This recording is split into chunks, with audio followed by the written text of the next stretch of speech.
നമസ്കാരം. എല്ലാ NTV പ്രേക്ഷകർക്കും നിങ്ങളുടെ ഇന്ന് എന്ന പ്രോഗ്രാമിലേക്ക് സുസ്വാഗതം.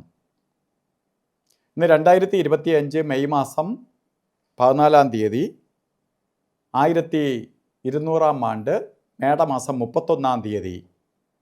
മേടമാസം ഇന്ന് തീരെയാണ്. 31-ാം തീയതി ബുധനാഴ്ച.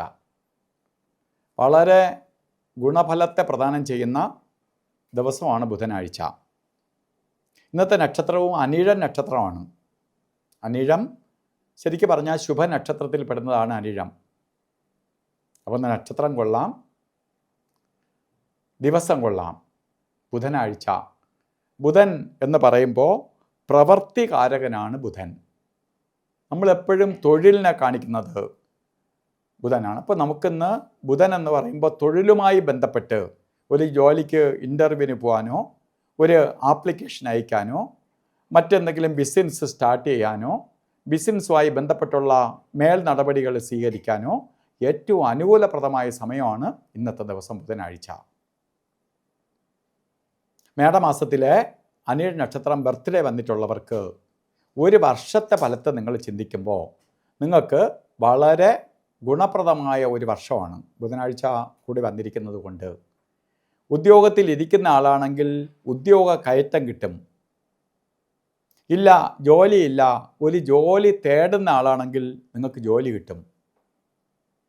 ഒരു ബിസിനസ് ചെയ്യാൻ ആഗ്രഹിക്കുന്നവരാണെങ്കിൽ നിങ്ങൾക്ക് ബിസിനസ് തുടങ്ങാം. ഇല്ല, ബിസിനസ് ഇരിക്കുന്നവരാണെങ്കിൽ ബിസിനസ് ഡെവലപ്പ് ചെയ്യാം. എന്തായാലും നിങ്ങൾ ചെയ്യുന്ന പ്രവൃത്തിയെ ഡെവലപ്പ് ചെയ്ത് തരും ഈ ഒരു വർഷക്കാലം. അതുകൊണ്ട് ഈ വർഷവും വേണ്ട രീതിയിൽ പ്രയോഗിക്കണം. എന്തൊക്കെ വ്യാഴമൊക്കെ പ്രപഞ്ചത്തിൽ അനുകൂലപ്രദമായി അല്ല നിൽക്കുന്നത് വൃശ്ചിക രാശിക്കാർക്കെങ്കിലും നിങ്ങൾക്ക് അനുകൂലപ്രദമായ ഒരു വർഷമായിരിക്കും. കാരണം ബുധൻ്റെ പ്രഭാവമുണ്ട്, ബുധൻ്റെ സംരക്ഷണമുണ്ട് നിങ്ങൾക്ക്. അതുകൊണ്ട് ഓരോ കാര്യങ്ങൾക്ക് ഇറങ്ങണം, അത് വിജയിക്കും. ഇന്ന് നമുക്ക് നല്ല ദിവസമാണ് എന്നൊക്കെ പറഞ്ഞെങ്കിൽ പോലും ഓരോ കാര്യത്തിന് ഇറങ്ങുമ്പോഴും എന്നത്തെ പോലെ തന്നെ രാവുകാല സമയത്തിന് പ്രാധാന്യം കൊടുക്കണം. രാവുകാലം കലണ്ടറിൽ രേഖപ്പെടുത്തിയിട്ടുണ്ട്. 12 മണി മുതൽ 1:30 മണി വരെയാണ് രാവുകാലം എന്ന്. പക്ഷേ രാവുകാലം തുടങ്ങുന്ന 12 മണിക്കല്ല, 12:21 തൊട്ട് 1:54 വരെ രാവുകാല സമയമുണ്ട്. ഈ സമയം ശുഭയാത്രയ്ക്ക് ചെയ്യരുത്, ശുഭകാര്യങ്ങൾക്ക് പോവരുത്. അതുപോലെ യമകണ്ഠകാലവും ഗുളികകാല സമയമുണ്ട്. ഈ സമയം നമുക്ക് ഒരു കാര്യത്തിനും കൊള്ളത്തില്ല. മറ്റത് യാത്രയ്ക്ക് മാത്രം നോക്കിയാൽ മതി. ഗുളികകാല സമയവും യമകണ്ഠകാല സമയവും ഒരു കാര്യത്തിനും എടുക്കരുത്. 10:47 തൊട്ട് 12:21 വരെ ഗുളികകാല സമയവും യമകണ്ഠകാല സമയം വരുന്നത് 7:41 തൊട്ട് 9:14 വരെ യമകണ്ഠകാലവും. സമയം അങ്ങ് ഒഴിവാക്കി കളയുക. അല്ല, ബാക്കി എത്രയും സമയമുണ്ട്. അപ്പോൾ ഈ സമയത്തെ നമ്മൾ ശുഭകാര്യങ്ങൾക്ക് എന്തെങ്കിലും ഡോക്യുമെൻ്റ് ഒപ്പിടാനോ, മറ്റെന്തെങ്കിലും ജോയിൻ ചെയ്യാനോ, മറ്റെന്തെങ്കിലും കാര്യങ്ങൾക്ക് അത് എടുക്കാതിരിക്കുക. ഇന്നും അഭിജിത്ത് മുഹൂർത്തമുണ്ട്. ശരിക്ക് അഭിജിത്ത് മുഹൂർത്തം 11:57 തൊട്ട് തന്നെയാണ് 12:45 വരെ. 48 ഉള്ളതിൽ 4 മിനിറ്റ് നേരമേ കൊള്ളാതെ ഉള്ളൂ.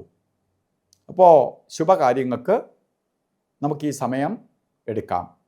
ഇന്നത്തെ ദിവസവും ഓരോ കാര്യത്തിന് ഇറങ്ങുമ്പോഴും വസ്ത്രധാരണത്തിന് പ്രാധാന്യം കൊടുക്കണം. പച്ച കളറിലുള്ള വസ്ത്രം ധരിക്കുന്നത് ഭാഗ്യദായകമായി തീരും. പച്ച കളറ് അല്ലെങ്കിൽ പച്ച മിക്സായിട്ടുള്ള കളറുകളോ, അതുപോലെ തന്നെ അല്ലെങ്കിൽ ഒരു കർച്ചീപ്പായിട്ടെങ്കിലും ഒരു തുണ്ട് പച്ച കളർ വസ്ത്രം ധരിക്കുന്നത് ഭാഗ്യദായകമായി തീരും. അപ്പോൾ എല്ലാവർക്കും ഇന്നത്തെ ദിവസം ഭാഗ്യദായകമായി തീരട്ടെ എന്ന് പ്രാർത്ഥിച്ചുകൊണ്ട് നിർത്തുന്നു. നന്ദി, നമസ്കാരം.